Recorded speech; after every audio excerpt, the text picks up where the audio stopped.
ఆదాముకు బాల్య దశ ఎందుకు లేదు అంటే అసలు వాళ్ళ దగ్గర ఆన్సర్ ఉండదు. దేవుడికి పని ఉంది యవ్వనుడితో, అందుకే డైరెక్ట్ గా పనిలోకి దింపాడు.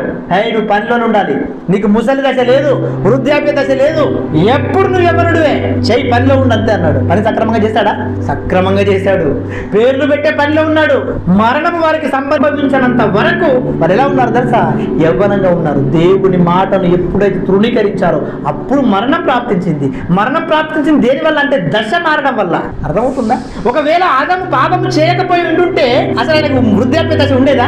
ఉండకుండే. యవ్వనుడు ఆ రోజు ఆదాము కోల్పోయిన ఆ యవ్వనాన్ని నేను మీకు మరలా ఇస్తాను, కానీ టర్మ్స్ అండ్ కండిషన్ ఏంటంటే నీకు ఇచ్చిన ఈ యవ్వన దశ దేవుడి పనిలో నువ్వు నలగగొట్టు.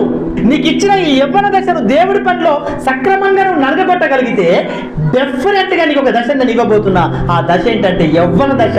ఆ దశలో అసలు వృద్ధాప్యం అనేది ఉండదు.